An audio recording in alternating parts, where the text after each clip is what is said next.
The doctors at Barnet Dulaney Perkins Eye Center are recognized leaders in providing state-of-the-art medical and surgical eye care here in Arizona. Joining me today is Chief Medical Officer Dr. Rabinowitz. Thanks for joining us, Doctor. Thank you.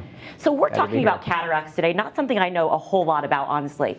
So what are symptoms of cataracts? And you're over there, I'm over here. Yeah. So these are our new times, right, with coronavirus? Yep. And can people still get surgeries during the coronavirus? So I'll start with the second question first. The answer is yes, they can. We're providing cataract surgery for patients during the coronavirus outbreak. And because we are pretty confident that the coronavirus outbreak will last an indefinite period of time, putting something off for, say, a month or two really isn't going to cut it, because we feel that we'll be under this coronavirus dynamic for months and months to come. So waiting a month or two doesn't really give you the all clear sign, and that might not come for a year or so. So for patients that have visual decline from cataracts, we are able to help them now. That being said, symptoms of cataracts are typically noted as blurriness in their vision, patient that prior to the last 6 months, vision was doing fine. They start noticing that when they're driving at night, they start to see glare or halos around lights, so sort of round circles around the traffic lights. So often the first awareness someone has is they'll say, I'm driving my normal way home from work. It's in the time of the year where it's dark when they go home, and they start to notice these round circles around the red light, the green light, traffic lights, street lights, so they start to get glare and halos. That's sort of the most common thing we find.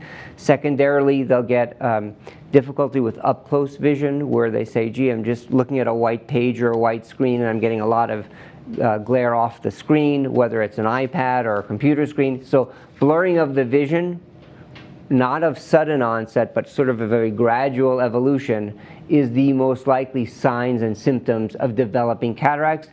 Typically, it will occur in both eyes, but at a different pace, where one eye can be years behind the other eye, or one eye can be months behind. Behind meaning one eye is going to be blurrier than the other at the evolution of cataract. So it's never going to be exactly the equal blurriness in each eye. So do you generally do both eyes when someone comes in? So right now we treat one eye at a time. Some patients feel that just one eye is bothering them, the other eye is fine. And in that instance, we'll help them with just the symptomatic eye.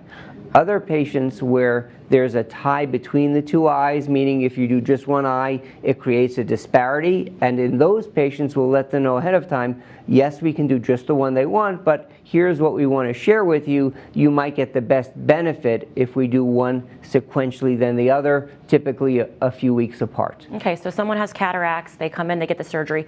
Are all cataract surgeries pretty much the same? The technologies are similar.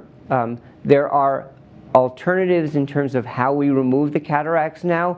Our typical method is using ultrasound or high velocity sound to shatter and remove the lens, and we break it up and vacuum it out.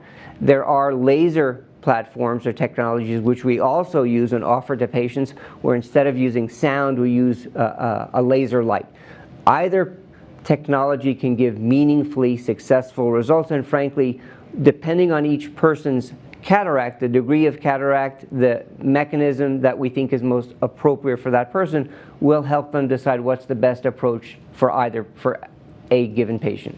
And then downtime. Is there downtime after cataract surgery? So typically a couple of days, and they're back to their regular activities, call it 3 to 4 days. So it's not that they need to be laid up in bed.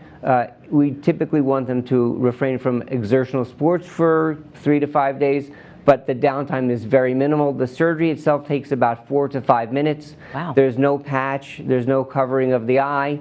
They go home with just some eye drops in some cases, and in other cases there are antibiotic medicines we inject in the eye, and so some surgeons and some patients can be operated on with cataract surgery where they need no post-operative eye drops. And again, it all depends on the surgeon and the patient. Yeah, and they go home with perfect vision. They go home with blurry vision, but the potential for perfect vision or improved. So I want to say, as a doctor, I never can say to someone, it's going to be perfect. I know it's a compelling narrative, but we always try to under-promise and over-deliver. Yeah. So we say they'll go home with the potential for dramatically improved vision, and hopefully we match their subjective desire with what we can objectively deliver. Thank you so much. Such a wonderful thing you're doing for people. I mean, we take our vision for granted so often, right? Right, and we can help people with this of all ages. So it is a correctable phenomenon. Thank you so much, You're Doctor. welcome. We'll be back with more of the Daily Mix right after this.